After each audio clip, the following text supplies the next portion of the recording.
Welcome to the Ghost Show online, my fiends, booze, and ghouls.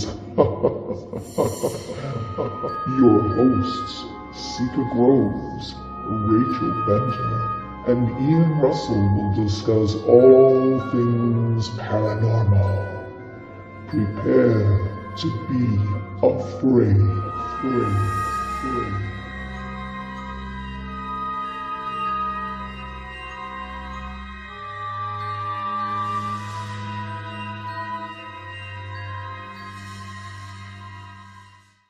Hey everyone, welcome to the Ghost Show. Once again, it is Ian and I today, as Rachel is not available, but we have an amazing show. Ian's going to kind of move us forward with this. This was his topic today, and we're going to be talking about the Franklin expedition. So for folks that maybe don't know what the Franklin expedition is, Ian's going to give us sort of the historical side, and then I've got some really cool, interesting paranormal side to add in. So Ian, feel free. Let's begin with this amazing, strange, bizarre tale of the Franklin expedition. And as an archaeologist as well, I love a lot of the weirdness of this actual event that took place, if we call it an event. Do we call it an event? Yeah, we can. Okay. We can. It did happen, so... It did. Yeah. All right. Okay, so the Franklin expedition. For years and years, it was the Lost Franklin expedition, and I guess we can't really call it that anymore because with recent history, it is no longer lost. So we'll just go with the Franklin expedition. Right. Now, the Franklin expedition was meant to be the final exploration of the Northwest Passage, which was the sea route connecting Europe to Asia, trade routes. Yes. And until the Northwest Passage had been discovered, ships had to either go around the bottom of South America to get to Asia, right, or they had to go the other way and go around the bottom of Africa. So it was really desperately required that there was some kind of northern route that cut off all of this travel time and would just shorten it. Yeah, that would be really, like we think of it today, we get on a plane and we fly, or, we can go. But at that time, to traverse those, thousands and thousands of kilometers or even miles, it took sometimes 6 months, 8 months, a year to come from somewhere like England or Spain and have to go around the Cape of Good Hope or Cape Horn. And there's some fantastic stories alone just in those travels that, take place just going around those capes. But yeah, this Northwest Passage was definitely something that even Christopher Columbus, was trying to find with his ill-gotten map that he must have read upside down and backwards. But Franklin did have previous experience. Okay. In Arctic exploration. He had previous expeditions to the location, but was not successful, I guess. Oh, he was. He was actually. I believe he did 2 expeditions prior to this, this last infamous one. Yeah, so those who don't know who Franklin was, Sir John Franklin, he was a British Royal Navy officer, and as I say, he was also a known Arctic explorer.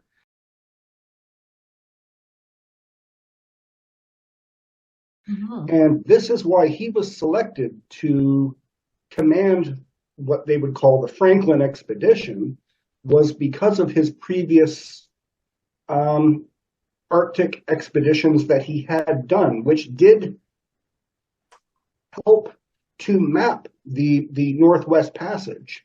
And then there was the ill-fated expedition, which was his third one that we're going to discuss.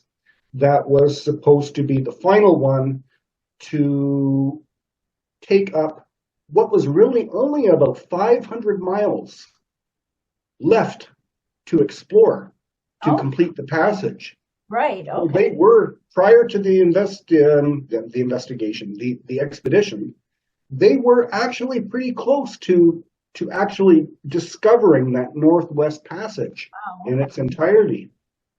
But as we know, the expedition ended in just total disaster. His two ships, the HMS Erebus and the HMS Terror, Terror. were lost, were mysteriously lost with all hands. Yeah. And the clues that why this happened were very few and far between at that time. Yes. And it's surprising because the expedition was very well equipped. And those two ships were modified for this expedition. Yes. That I understand that the hulls were reinforced with copper shielding. They had actually steam engines on board. Right, yes. To help propel them through the ice, which also contributed to the comfort of the crew because the steam would provide heat within the ship. Right, yes. For the crewmen, up there in the Arctic. And it also provided a source of drinking water for the crew as well. The ship had a library of more than 1,000 books, and they carried 3 years worth of provisions to take them through this expedition. Right. And that is part of the problem that surfaced were these provisions, because the company in London that was awarded the contract to provide all these tinned goods for the ships, he had the lowest bid. And unfortunately, because he had the lowest bid, his quality was not up to standard for what tinned provisions would have been at this time. But you also have to consider the time period, that he had very little time to create 3 years worth of tinned goods for these ships before they were to sail. So the workmanship ended up very sloppy, that there was lead soldering down the inside of the tins, actually in contact with the food. Right. Which, as we will get into, was a source that contributed to the downfall of the expedition. Right. Yeah, that's actually something too that a lot of people don't realize, because today we really take for granted our, sort of ability to just go to the store and buy tinned goods, and they're BPA free and they're properly tinned for the most part, and we're sort of told as kids, don't buy damaged tins because there could be an issue if there's air inside, all of these things. But at that time period, this kind of canning was still really pretty new. And the idea of, how to put a lid onto a tin after the tin is filled, I actually have an interesting lecture on Victorian food and contaminations. And it's an interesting talk about the way these things were tinned, because there was a lot of food contamination. So being that the Franklin expedition was, as you said, planning for 3 years worth of provisions, we can only imagine that there were corners that were perhaps cut in order to provide tons, literally tons of food that would have been required. And because the expedition was equipped for 3 years worth of food, after there had been no word from the expedition, the British Admiralty, they didn't panic because they knew, oh, well, they're fully equipped for 3 years. And it wasn't until the 3 years had passed that they suddenly went, oh, maybe we better send out a search party and find out where Franklin and his crews are. That's right. It's really an interesting thing when you think about it, because we're not party to this kind of expedition anymore. This, even today, when we go on archaeological digs, or we're, going to other countries for these types of things, it's so very different. Right? We aren't pre-planning years and years in advance in terms of where we're going for our food or where we're getting our water. Now we have ways to source these things when we are in other countries. But of course, this is at a time period when, Canada is still pretty new, and a lot of Canada at that point hasn't even been really settled yet. Colonization has not completely taken over. And in the north, it's almost this strange land of,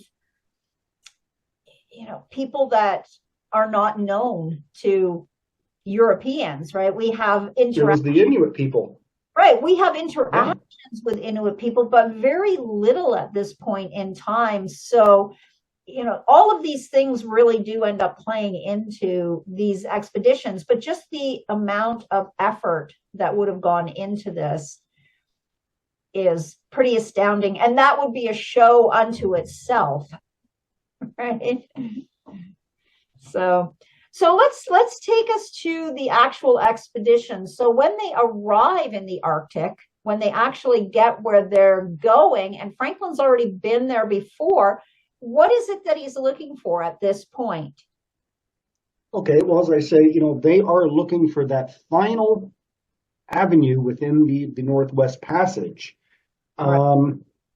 And it is these search parties that were sent out by the British Admiralty in 1848 that kind of pieced together a little bit of what had happened. And so the search ships sailed out, and they discovered that the expedition of Franklin had wintered on Beechey Island, which is a very small island up there in the Arctic, for that first winter in 1845, 1846. Right. Beechey Island, just the shape of it, it has a very sheltered bay. And so it was perfect for the ships to go in there, anchor, and the crew spent their first winter on Beechey Island. Okay.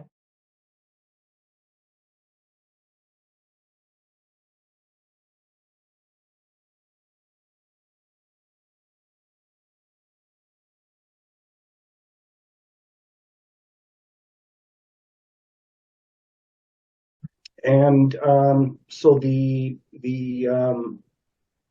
search parties, they found, what was left of the Franklin wintering quarters, and the first clue that something had gone terribly wrong is that they found a small cemetery on Beechey Island, right, where 3 of the Franklin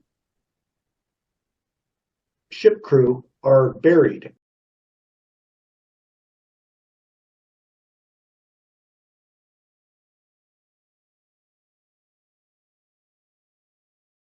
Okay. And that raised a lot of questions because it was very unusual to lose 3 crew members that early into an expedition. And this, we'll get to it, but again, this comes back to the lead in the tins of food, among other health issues.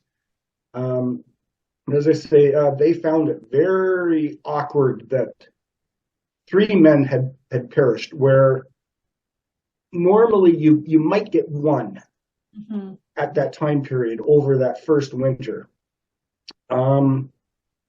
So the search continued, and the Franklin ships, once spring had come and they were able to get out of that little harbor on Beechy Island, they sailed south through Peel Sound down towards King William Island in that summer of 1846.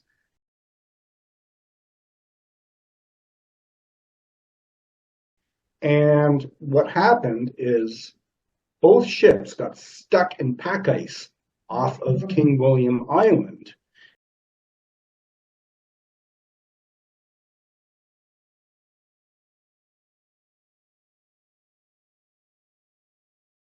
And they had to be forced to take their second winter stuck in this ice off King William Island. Right, so they don't have the same shelter that they had at that point, from my understanding too. They're pretty much in the open where they ended up being frozen in at that time. That's correct. That's correct. And to the shock of the crew members, the next summer in 1847, the pack ice did not thaw. So they spent that winter, all summer, and then the following winter, still locked in that pack ice off of King William Island. And it was sometime during this time period that the situation got worse, because Franklin passed away during this time period.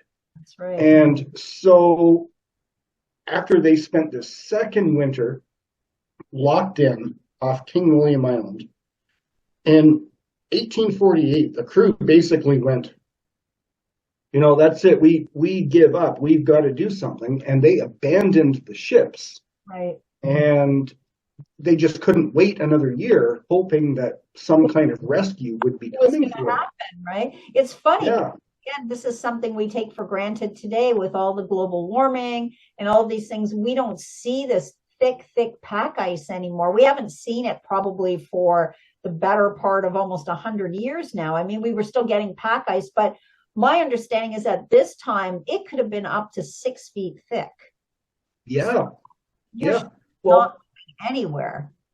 Part of the search efforts, they obviously tried to trace the steps of where Franklin had sailed, but there was another ship called the Investigator, and it decided to take the long way around, going down around South America, back up, and they came into the Canadian Arctic from the western side. Right, from above Alaska. Thinking that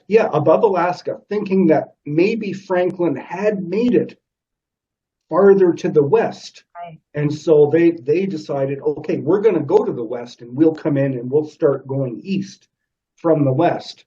And that's exactly what happened to the ship, the Investigator. They got stuck in the pack ice. Yes. Coming in from the west. It's so different now, but again, at this time, and we're talking about, again, for the most part, wooden, double or triple masted ships. Even though they've got steam aboard, they have a steam engine, they are really subjected to the conditions. They don't have a prow on them like a metal Coast Guard ship that they can, push through like an icebreaker. They are victims of the climate at that point in time. So it's hard to imagine if you don't really understand old sailing ships. But yeah, it would kind of. So to continue the story of the search, on King William Island, the search parties found a cairn with a note inside, which is how they found out Franklin died. It was written on the side of this note. And at this time in 1848, 9 of the ship's officers and 15 seamen had passed away, according to the note. And the crew, as I say, they set out on foot, trying to reach a Hudson Bay outpost that was Yes. way down on the Black River, and they were dragging lifeboats filled with just strange items. There was a writing desk, and among other things. Like things that you probably didn't need to drag along with you. You know, all of these sort of superfluous items that didn't serve a purpose if you're trying to get somewhere that's inhabited with people and to be rescued. The weird things that they took, but we now know why. From part of what I understand is that it came down to the lead poisoning. Exactly. The tins, for those who have been following or maybe are just sort of fast forwarding through, the lead that was used to seal the tins with the food was actually affecting brain function. And there were high concentrations of lead in their bodies, and it was actually making them go mad. They were not able to properly comprehend consequences. There was a lot of anger, a lot of issues that arose, essentially madness taking over the entire crew. And so you see these kinds of little idiosyncrasies, like taking a writing desk. Franklin's already passed away. He didn't need the desk for any reason. They could have left so much of those things behind. There was chairs, there was typewriters, there was all of these things that they were taking that were so not necessary for their journey. And yet we're not taking things that were necessary for their journey. Right. Right. So they they made this trek trying to reach this Hudson's Bay outpost, and none of them made it. They ended up succumbing to hypothermia, starvation, and evidence has been found that the very last ones ended up resorting to cannibalism. They did, yeah, just to try to stay alive, but even that didn't work. And it's interesting too, because we also have a time period where the viewpoint of indigenous people to, sort of early colonizers was that they were somehow less knowledgeable. And in reality, had they sought out some of the Inuit people for help, they would have survived. At least they would have made it to some sort of location where there were other people.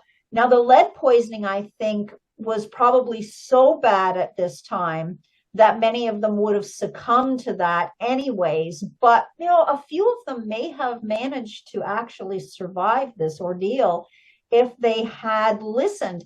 I understand there was a number of indigenous people and Inuit people that they had actually encountered, but did not heed anything that was presented to them. And so obviously they, if they had been in a sane frame of mind, would they have perhaps taken that knowledge into consideration? But because they were not, there was some very interesting stories. And, sort of the crux of this whole thing is, there is a whole sort of paranormal, supernatural side to it that I want to touch on when you finish up on just the historic aspect of it. So what happens? Like we know that they all perish, but we don't know where they perish.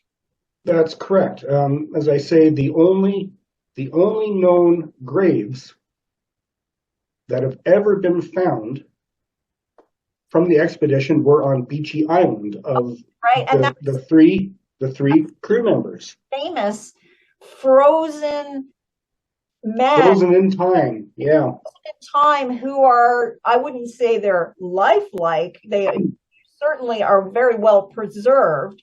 They were it mummified them. Essentially, is basically what it did. I see it much like Ötzi, right? When we discovered, when Ötzi was discovered, and we do see this. So that's a really great find for science, because this is how we also were able to understand what happened to them, the lead poisoning through testing and all of these things. We were really able to see what had happened to this expedition in a very short period of time. I mean, 3 years is a long time, but when they left the ships and started to try to make their way to the Hudson's Bay outpost, which I believe is where they were trying to go, everything just kind of deteriorated within a matter of weeks. It wasn't even a long-term situation there.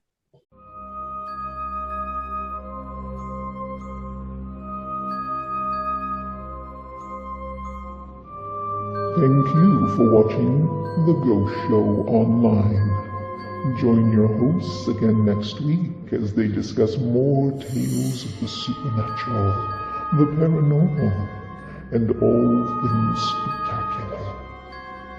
See you soon.